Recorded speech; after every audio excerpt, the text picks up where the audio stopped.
Welcome back, and today we're going to take a look at more transformations of functions. So, one of the reasons why we want to look at transformations of functions is so that we can graph more efficiently or graph faster. So, let's take a look at a example right here. So today we're going to graph f of x is equal to x minus 3. Normally, with what we know from algebra, we would first set up a table. We have our x and y values, and we would pick certain points to graph so that we can draw a line. So in this case, I'm going to pick -2, -1, 0, 1, and 2. I picked these 5 because they're pretty easy points to draw in. So let's plug in these x values to see what y values we get. If x is equal to -2, we would have f of 2, or f of -2, is equal to -2 minus 3. We just plug in the x right here, and that gives us -5. So our first value is -2, -5. If x is equal to -1, we have f of -1 is equal to -1 minus 3, which is -4. If x is equal to 0, we have f of 0 is equal to 0 minus 3, which is -3. -3, there we go. If x is equal to 1, we have f of 1 is equal to 1 minus 3, which is -2. And finally, if we have x is equal to 2, f of 2 is equal to -2, not -2, positive 2 this time, minus 3, which is equal to -1. So these 5 points are what we're going to use to draw our line. So let's do that. Let's plot these points down. So here I have, so this is -2 right here. This is -4. This is 2, this is 4. We're going to label our axes real quick. So this is 2, this is 4, this is -2, and -4. And it looks like I'm going to need a -5 right down here, because we have to go further down on our y-axis. So let's plot these points. Let's pick a different color. Let's go neon. So our first point is -2 comma -5. So -2 down to -5 right here. Our second point is -1, -4, which it means it's right here. 0 comma -3 right here. 1 comma -2 over 1 down 2 right there. And our last point is 2 comma -1. And there we go. We have our 5 points, and so we can draw our line. So let's like that. There we go. And I'm not too worried about the lines not touching the point, because it's an approximate graph. It doesn't really have to be exact. So we draw in our arrows to symbolize that the line goes on forever, and we're done. There's our function x minus 3. Let's look at an easier way to graph this using what we know about transformations. Let's take a look at the same function again, except we're going to graph our function with a transformation. We have our function f of x is equal to x minus 3.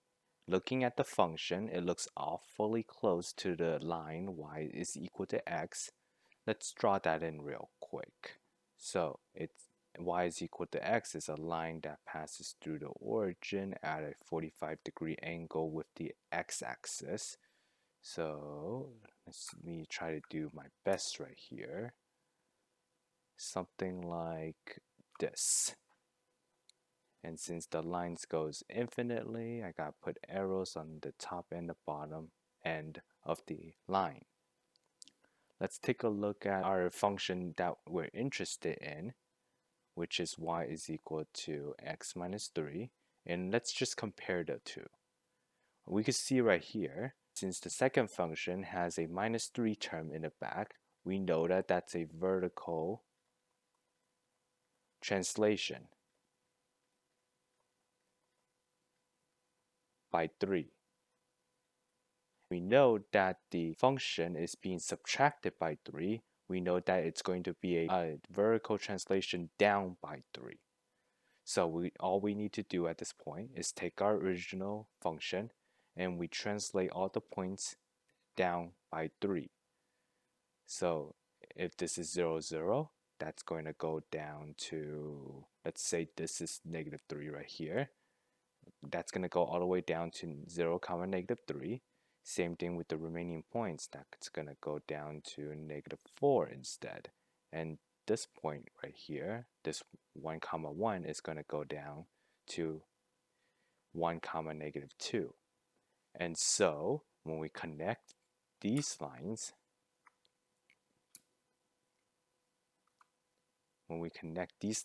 in a nice orderly fashion, we get the same function again. You can see how easy it was to translate the function when you already know the parent function. That's one of the biggest uses for linear transformation, and the reason why we're learning about linear transformation is so that we can take a function that we know and we are able to apply what we know about our parent function in order to translate it down to the function that we're interested in. Let's take a look at more examples. Here we have a function where linear transformation is going to make things a lot easier for us. So we're going to graph the function g of x is equal to negative e to the x minus 3 power plus 4. So first things first, let's take a look at what the parent function is. So the parent function, from the looks of it, is e to the x power, because we have a reflection right here, a translation and another translation, and if we remove all of them, we'll be left with just e to the x. Next, we're going to take a look at some of the properties of e to the x that we remember. So let's draw our parent function really quickly. So e to the x, from what we remember, looks something like this. Since e to the 0 power is equal to 1, we know that one of our fixed points that we're interested in is the point 0, comma 1. Another thing that we know about e to the x is that on the left side right here, as our x value gets more and more negative, we know that the function e to the x power is not going to touch the x-axis right here. So using these two pieces of information, we're going to try to translate it and reflect it afterwards. Let's do that. We're going to first do the translation.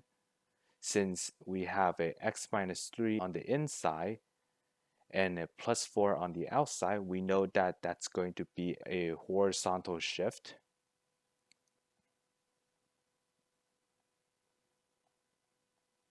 To the right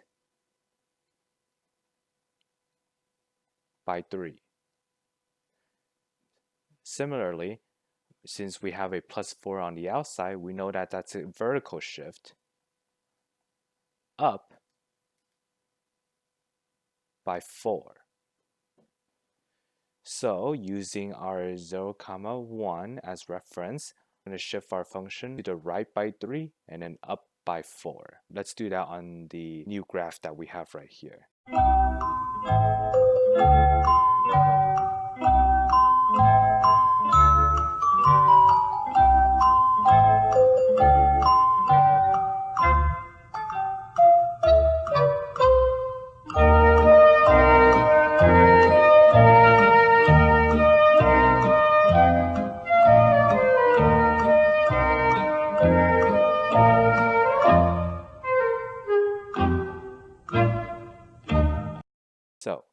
first point is 0, comma 1. And since it's being shifted to the right by 3, that's going to be right here. And it's going to have a vertical shift up by 4. So 1, 2, 3, 4, making it right around here at 3, comma 5. Next, we have our reflection right here. But before that, let's finish by drawing what we think the exponential function looks like. Since this is 0, comma 1, that means that the exponential function is not going to touch this line right here. When we translate the function, we also translate the asymptote as well. So our ending function looks somewhat like this. So now we have a vertical reflection. In other words, it's a reflection across the x-axis. So we take our point right here, which is 3, comma 5, and we're going to reflect it over this asymptote that we have right here. We would have, this would make it 3, comma 3. Our function is still going to have its horizontal asymptote right here, and that function is going to curve all the way down instead. Let's take a look at one more example. Let's take a look at our last example of the day. So we have our function f of x is equal to negative 3x plus 2, and we're going to try to graph that with transformations. In the past, what you would do is you would find the zeros of the function, the zeros being the values that lied on the x-axis. You find the y-intercept and you graph them accordingly.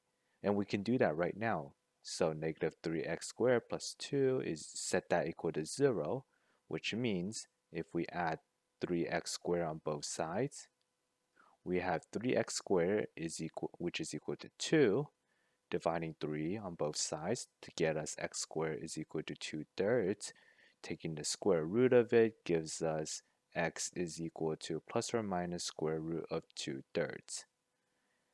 And the square root of 2/3 lies between 0 and 1. So let's say this is 1 right here, and this is negative 1. So square root 2/3 will probably be like around here. And the same thing with negative square root 2/3. So somewhat like this. So those are our first 2 points. And negative square root 2/3, comma 0. We would also find the y-intercept as well. So that means when x is equal to 0. And we know that that's just 2. So we have 0, 0, comma 2 up here. We have 2 x values right here we could use. Then we just connect the dots. Boom and boom. This is what you would have done normally if you didn't have access to transformations. Let's try something a little bit more different. Instead of trying to do this by doing algebra, we could do it with linear transformation as well, although our function is not going to be exact. So let's take a look at our parent function, which in this case is just x squared. If we remove all the translations and dilations and reflections right here, all we boil down to is just the x squared function. And we know what the x squared function looks like too. We have a parabola in this case. Let's try to make our function a little bit more parabola-like. You have something like this. And there are 3 reference points that we know, one of them being the origin, 0, comma 0, another one being 1, comma 1. We could check because when x is equal to 1, x squared is equal to just 1. And the same thing with negative 1 as well. If x is equal to negative 1, we have 1. So these three are going to be our reference points that we're going to use when we do our dilation and reflection as well. We're going to leave transformation for last, although you can do it first as well. Let's take a look at our dilation. So we have negative 3 times x squared plus 2. Since the negative 3 is being multiplied to our parent function, that means that we have a vertical dilation of 3. And also we have a reflection as well across the x-axis.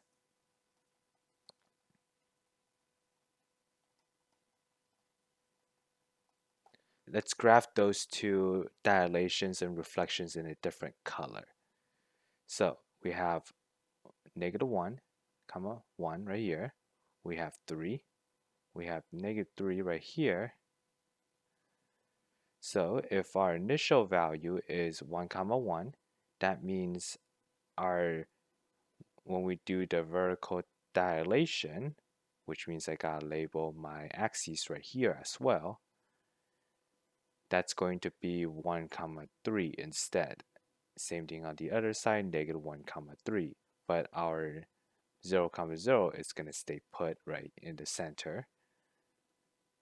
Drawing these lines, we have a function that looks somewhat like this, with a little bit more curve to the parabola. So like so. Next, we're going to do our dilation, and that is a reflection across the y-axis, or the x-axis right here. So if we have negative 1 comma 3, we would have negative 1 comma negative 3 right down here. So we draw that in. So it looks something like that. Next and then at the end, since we have a vertical translation by 2, we move our function up by 2, which leaves us something like this. Let's try a different color so that we can see.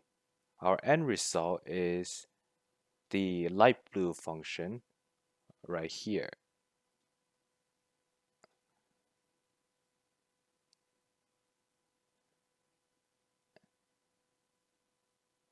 So here is the double-edged sword when it comes to graphing using linear transformations. Although we did manage to get the function approximately to where it is, the only information that we have retained is the vertex. We don't know anything about our roots down here. For all we know, when we graph the function, I could have drew it out between 2 and negative 2 and negative 1, and I wouldn't even know. So one of the good things about graphing using linear transformations is that we can get a function out really nicely. But the problem is that because of how inaccurate we are when we do our estimations, we don't really exactly know where all the important values are. So that's it for today. Thank you.